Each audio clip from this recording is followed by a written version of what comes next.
Hi, friends. Welcome back to season 2 of Sorority Chat. I'm Liz Toombs, your host and owner of PDR Interiors. I'm excited to bring to you this season's lineup of guests. I've met some awesome people that I want to share with you. I think that you can get a lot of benefit from what they have to talk about.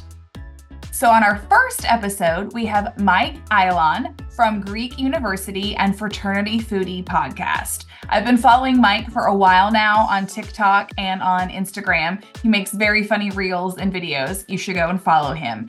But more importantly, his work in the speaking realm regarding issues that our current sororities and fraternities are facing is so valuable. Things like hazing prevention, issues with sexual assault. There's a lot of things that he and his team of speakers cover that really can help our current crop of students. So I wanted to get Mike on the show, have him talk to you a little bit about what he does, the books that he writes relating to these things, and just in general so you could meet this great personality. So without further ado, here's Mike. Hi, Michael. Welcome to Sorority Chat. Thanks so much for having me on the show, Liz. Yeah, I'm excited to talk with you. I'm always following and laughing at your TikToks and your reels that you're doing. They're always so entertaining. So it's nice to have a conversation with the man behind the content. I'm here. I love it. All right, Greek University. Let's talk about it. What led you to this point, to start this and to have these speakers that you get together? Yeah, it's a real interesting story. At the time, from when was it? Boy, oh boy, it's a long time ago, 2012 to 2015. Yeah. I was the executive director of Sigma Pi fraternity. So Sigma Pi has 120 chapters, 115,000 members. And for 3 years, I was traveling the country and I was visiting with all of our chapters. And I would see the same three problems on every single college campus that I would visit. It was always hazing. It was always sexual assault. It was always alcohol and drugs. And this isn't just the fraternity and sorority community. This is athletics. I was seeing it in the band. It was just all over campus. And after seeing that on a loop for 3 years, after 3 years, I just said, you know what? Enough. I said, I have two kids that are going to be going to college soon themselves, and I need to make sure that it's a safe place. I need to know that my kids are going to come home in one piece. And I know that they're going to want to join a fraternity or sorority when they get there because they've been around fraternity and sorority their whole lives since they were babies. I've been taking them to convention. I mean, they knew the creed of Sigma Pi since they were probably 7 or 8 years old, you know? And so I just knew that I needed to do something to work with every fraternity, every sorority, every college campus, regardless if my fraternity was there or not. Sure. And so in 2015, I started Greek University to try to help educate around topics like risk management and recruitment. And the students absolutely loved it, which was great. And that was really what I wanted to do all along.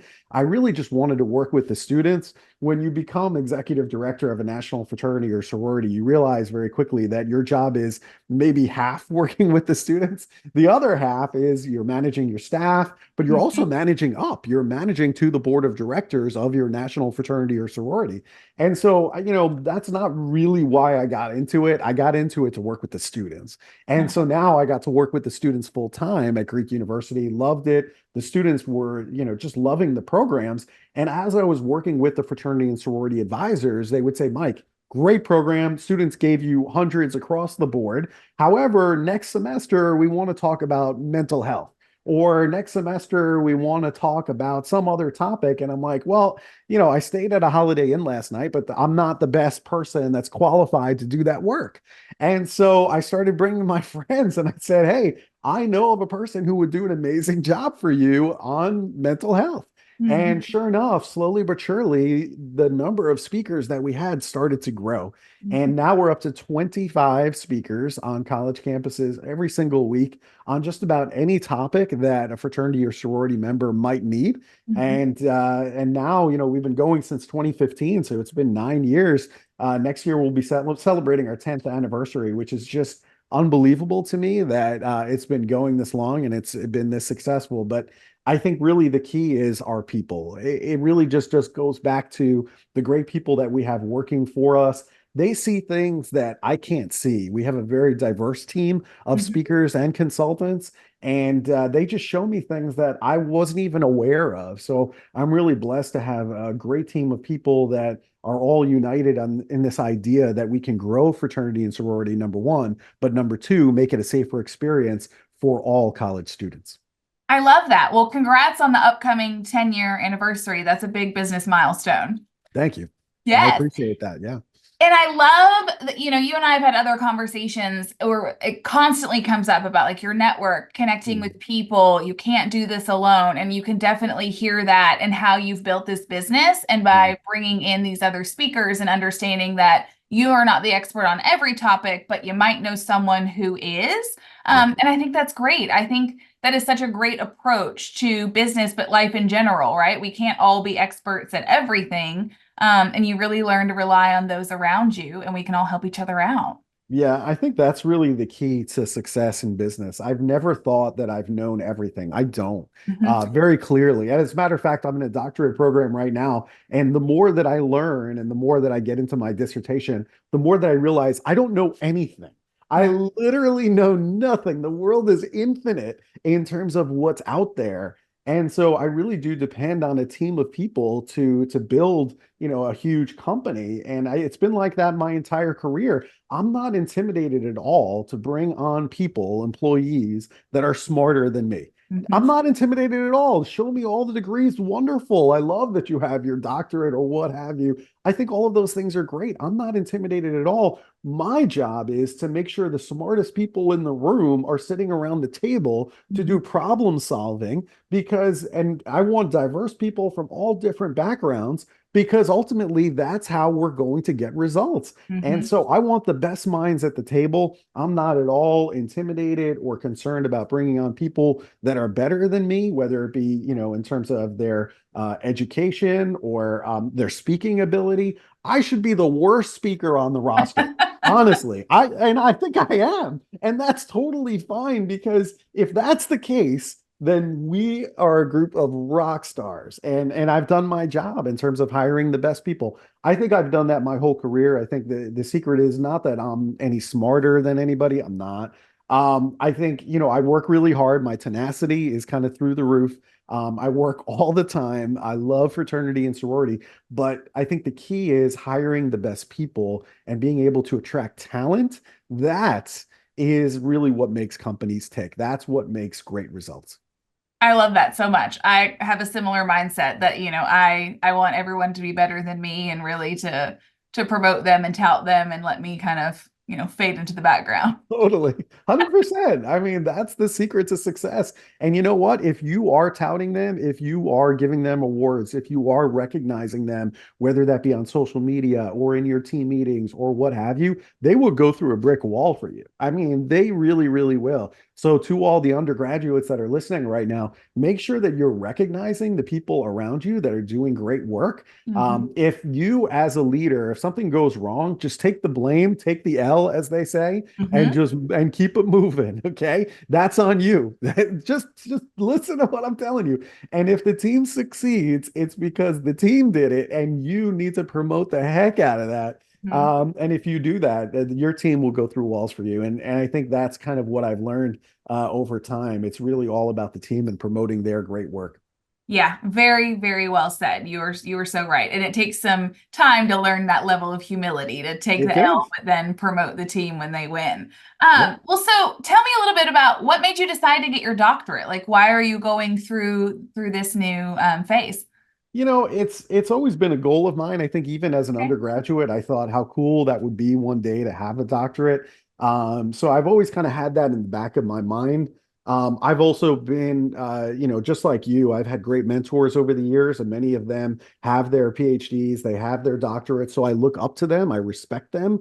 And I think the doctorate, I'm actually in a doctorate program at MTSU. It's called Assessment, Learning, and Student Success in Okay. Higher Education. Mhm. And so, really, that program has given me the language that I need to be an effective communicator with Mhm. my clients. My clients are college administrators. And so, when I can bring in all of this background in higher ed, then they're like, oh, okay, this is really tied to something and it's really grounded in some good theory around, assessment or learning or student success. Then they understand where I'm going with some of our programs. So I think it gives you a lot of credibility, certainly, to have your doctorate in higher education. But I think the thing that really, really drives me at the end of the day is the dissertation. It always has been. The dissertation that I'm writing is the early warning signs of hazing in college Mhm. fraternities and sororities. And so, really, that is going to be that lasting legacy. I'm always concerned about what is the legacy? How are people going to remember me by?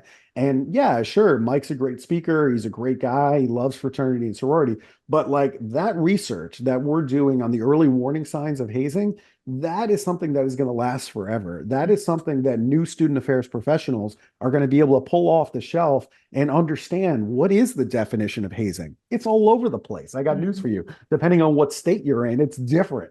Yeah. And then, number two, what are those early warning signs and what are the differences in hazing across different councils? Because hazing in Panhellenic looks very different than hazing in IFC organizations or hazing in the multicultural groups or hazing in the NPHC and Divine Nine organizations. It all looks different. So if you're a student affairs professional and your only experience was Panhellenic, then you might not know what to look for in these other councils. And my job as an educator is to make sure that as a new student affairs professional, that Liz knows what to look for so she can pick it up early.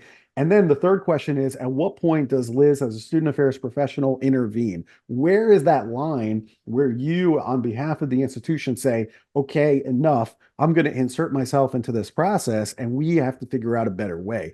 And so trying to understand where that line is, I think is super important. So those are kind of those three questions that I'm going to be looking at, and that's really what I think about and why I did this program in higher ed is to give back to the industry that I took so much from. I think that's great. And you're also, like you said, just the credibility that it's lending to you, and just you're really connecting the dots for folks when you're trying to come onto their campuses or speak to their organizations and they see the value that you're bringing. So I think that's Yeah. great.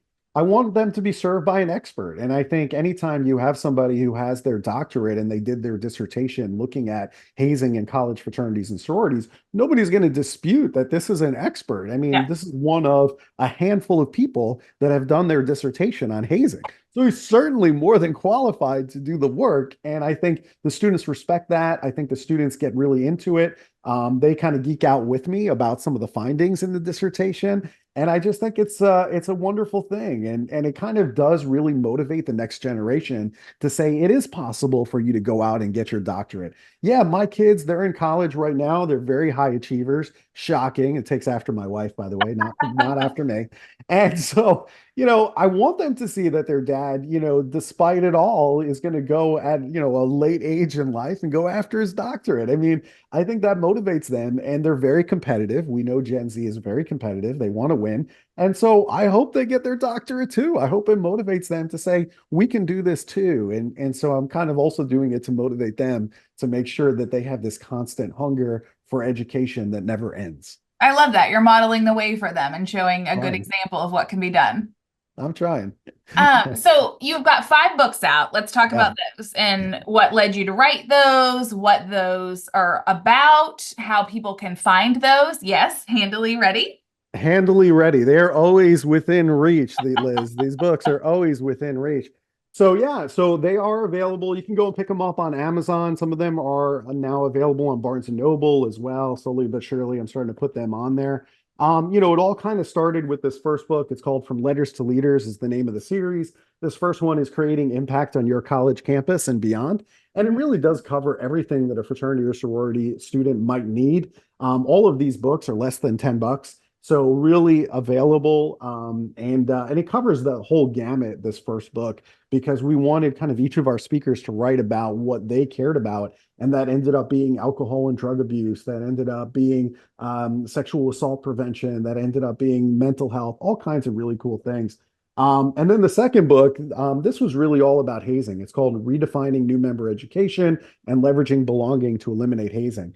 And so it really does give you a lot of replacement activities if there is hazing in your organization.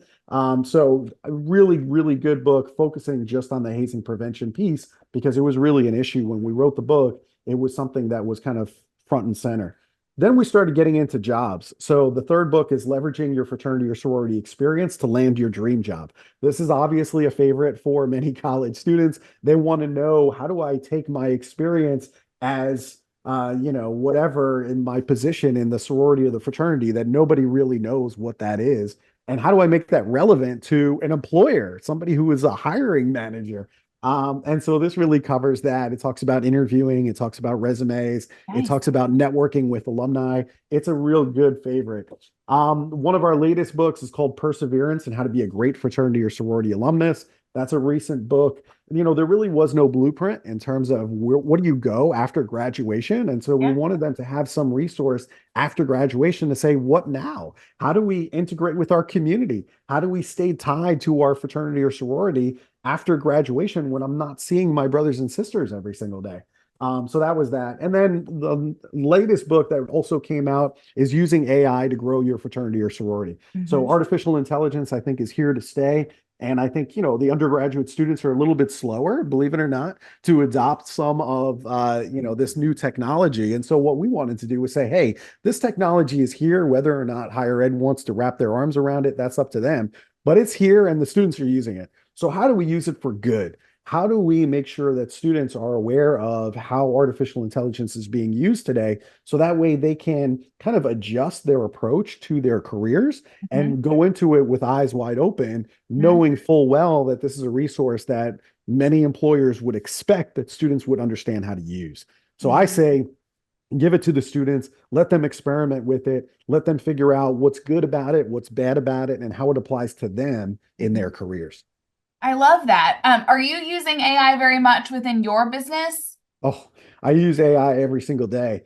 It's really, really good for me, like for idea generation. Yes. Earlier in the interview, you talked about kind of my social media presence. And I tell you what, sometimes I post every single day. If you follow me, Mhm. you'll see that I post every day. I'm super consistent. And people are like, how do you do that? Well, it's all about idea generation. And I Mhm. tell you what, artificial intelligence is great for that. Yeah. So really, if you're struggling with social media, just plug into ChatGPT and just say, hey, explain who you are and what you're trying to do. And then say, give me 10 ideas for videos that I can put out this week. I promise you, it will come up with ideas. Now, some of them are going to be good, some of them are going to be bad. You really do need to filter that and Mhm. say, well, this works for my business or this doesn't. But I use artificial intelligence every single day for idea generation, whether it be for social media. Sometimes I use it in my doctorate program because, Okay. again, our professors expect us to write. And sometimes you're just looking at a blank piece of paper. You're like, what am I going to write about? Yep. So I would never ask ChatGPT to write a paper for me, but Mhm. I would ask ChatGPT to say, this is my assignment. Give me like some like titles or ideas of things that I can write about here. Yeah. And it really does help me to just jump into writing right away. So I love it for idea generation. I think it can help for social media captions. If undergrads have a problem coming up with that, it can do that. If you want to do press releases, Mhm. you can actually just type in what it is that your chapter did, and it'll come up with a press release in the format that you need, and then send that off to all the local papers and the school papers, and it's done. I mean, I think it's just absolutely incredible. I just don't think that the undergraduates have fully embraced it yet, and that's kind of why we wrote the book. I think that will be really helpful. I know that I've been slowly adopting it in my business as well, both from what you're talking about, idea generation, Mhm. and writing, but then also the visual side, Yeah, because in both instances, they're just a great jumping off point. If you can get the programs to help you start thinking, and then you can run with it creatively. You're never going to correct. be able to replace the human element, but gosh, it's so helpful in getting you going. 100%. Yeah, I would highly recommend it. Spend some time with it. Pick up our book on using AI to grow your fraternity or sorority. And then Hmm. from there, you can go anywhere. Like once you understand how to apply it to like a real problem, which let's say is recruiting fraternity or sorority members or recruiting better fraternity or sorority members, then you can apply it to a million different things. But I Hmm. think you need that first project to really fully understand how it's going to help you, Yes. and I'd like to see that happen. And again, I mean, for those in higher ed who are kind of resisting it, I think, resistance is futile. It's here. Yes. We have to learn how to live with it, Hmm. and how to use it productively. Obviously, I think a lot of higher ed, they look at it as a form of cheating. And so I think we have to get over that. And I think we have to basically say, it's here. How do we work with it? And if we do that, then I think that helps out the undergrads as well. Because again, employers expect that you're going to know how to use it. So I think hiding it from the undergrads or telling them not to use it at all isn't really helpful. I think what we can do is we can have like for an assignment in a college atmosphere, have like a red, yellow, green kind of coding system. Red is you have to do this assignment without any chat GPT or AI at all. Yellow, maybe you can answer the first two questions using artificial intelligence. The last two have to be all on your own. And then, green is you can use the whole artificial intelligence to do this whole project for you if you want. So, having that kind of a coding system and allowing the students to experiment with it, I think that's the best way forward. Yeah, I think that's great. Jumping back to the conversation on hazing, I am Mm, curious in what you found within your research. mm. If there is a culture of hazing, how long does it take to kind of shift and turn over that culture and so that it's gone and they have a new way of operating? Yeah, I mean, once hazing is embedded in the organization, it is really difficult to get it Mm. out. Yeah. And a lot of times, believe it or not, the alumni are some of the ones that are perpetuating a lot of those activities because we've always done it this way. Hmm. And Hmm. the alumni want to see that that continues, but they don't even realize, oh, by the way, that's hazing. And so a lot of the times I'll meet with the alumni and I'll be like, here's the definition of hazing in your state. And I'm like, we all know this activity is hazing, right? And they didn't even put one and one together. They didn't even figure out like, oh, what we've been doing for the last 20, 30 years is Hmm. actually hazing. Yeah. And so, I think, and liability right now is just so high. I mean, it's much higher than it was when you and I were undergraduates. And so I don't think that it's really helpful to put all of that liability on the students and ask them to continue doing something that we know is wrong. And Hmm. so, ultimately, my suggestion is that, and I think we can do this actually very quickly. I think, even within one semester, we can essentially take a chapter who has some hazing embedded and completely turn this thing around. You do have to get the buy-in from the alumni. So I think Hmm. it's important to meet with the alumni and get them to back you up because I'm not going to be on your campus or in your chapter 24/7. Okay. Hmm. So really, the alumni are the key to success to make sure that that's reinforced and we make sure that we don't start taking some steps backwards. So you Hmm. got to get the buy-in from the alumni, number one. Number two, you have to offer some replacement activities. And so we have a whole host of hundreds of replacement activities that you can use to replace any hazing activity with something else that's not hazing. That's the key. Because if you just say we're going to stop doing this XYZ event that is hazing, then another hazing activity is going to come in its place. So Hmm. what you have to do is you have to replace it with something that's actually not hazing, but Hmm. still gets the benefit of brotherhood or sisterhood or whatever it is that you're trying to achieve with that particular activity. So the key is to replace it with something else that is not hazing. And so I think once you have that replacement in and you have the buy-in of the alumni, then I think you can bring real meaningful change very quickly. I think within a semester, if it's really problematic, and there's different levels to hazing. That's another thing that the dissertation is looking at. If it's really problematic hazing and students are in danger, then you might be looking at like a membership review type process where we actually do interview all of the students to make sure that they're actually living the values of the organization they joined. And if not, and if they are a part of the problem, then I would say it would warrant getting rid of some of the students that want to see that hazing intensify. And then we kind of prune that down to the members that are actually living the values, and then we can move on from there Hmm. while keeping the chapter intact. So, I have done that type of methodology with chapters over the years, and that's worked really well. A lot of the chapters that we did these membership reviews, they might have lost a couple of members within their chapter, but they never lost their charter. They're still very successful today, and now they have healthy processes. So it can be done. There's numerous examples where it's been very successful. Okay. Well, what I appreciate about you is just the approachability of the way that you present the content, just that replace the hazing with this. It's the same concept with like poor eating choices or working out. You take away the bad thing, but you replace it with a good thing, and, Mhm. then you build a good new habit. So, Yep. I think you just do a good job of breaking it all down, and that's probably obviously played into your success with connecting with the students. Thank you, Liz. I appreciate that. Yeah. So now you have a podcast as well, Fraternity Foodie. So let's Yeah. talk about that and how long have you been doing that? Like what prompted that to get started? Boy, oh boy. I mean, I've been doing that for years. And Liz, of course, you're episode number 465. So if anybody wants to go and tune in, go and check out that episode and you will absolutely love it. Yeah, the Fraternity Foodie podcast was just something that I developed years ago. And it was really the idea was to be able to get experts into the hands of undergraduate students to get the advice and the mentorship that they needed, because Yeah. all too often the students are looking to other college students for advice.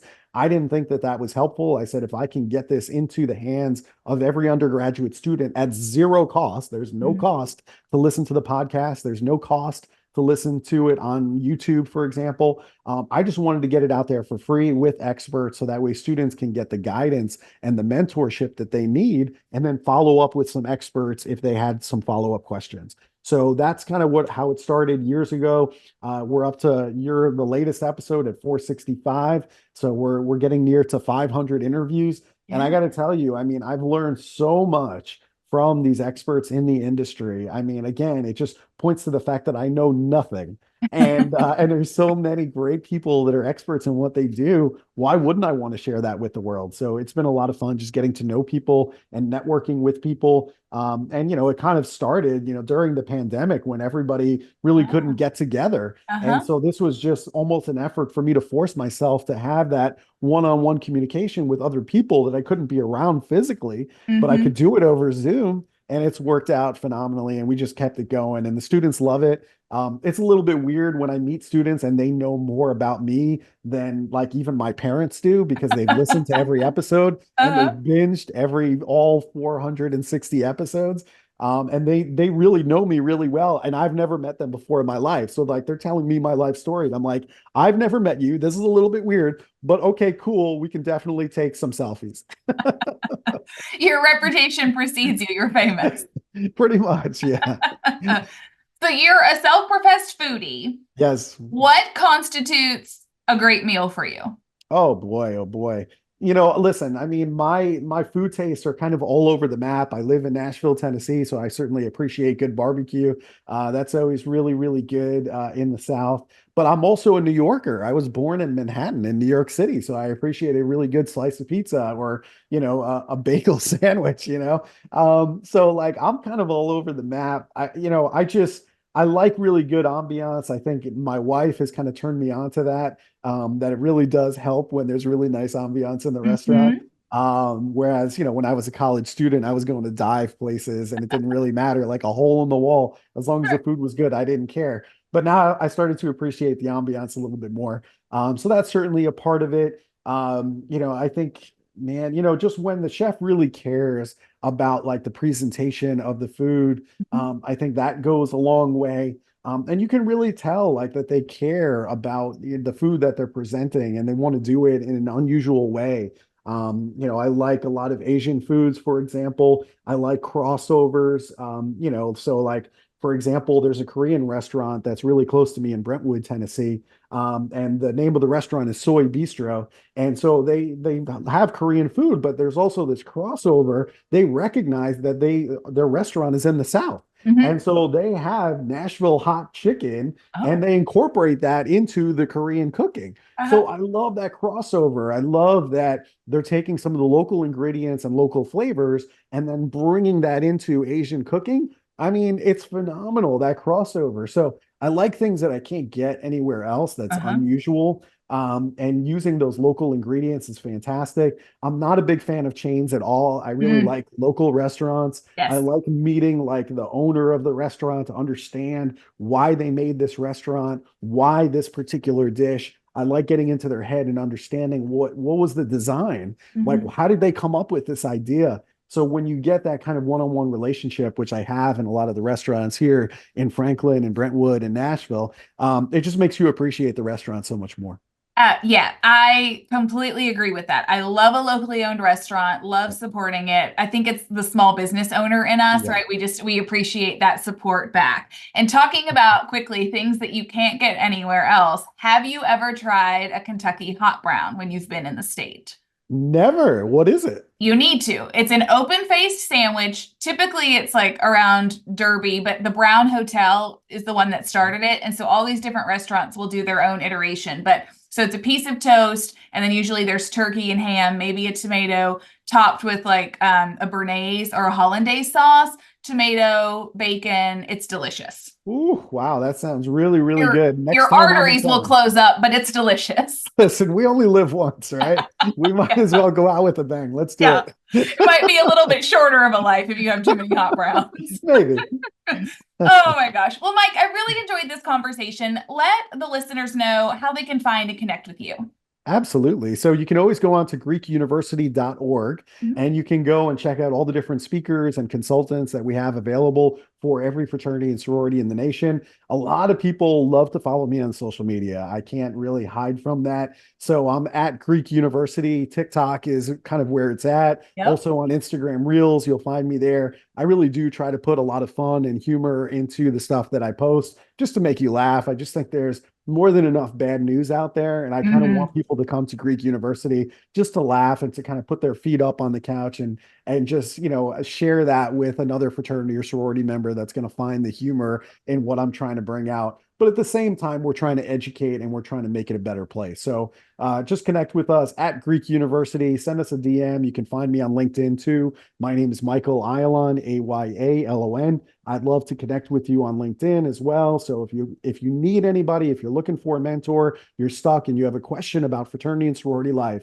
I promise you that either I know the answer or I know the person I can connect you with in order for you to get the answer that you need. Yes, that's great. Well, thanks again for coming on. I appreciate you giving us your time. My pleasure, Liz. Thanks so much for having me.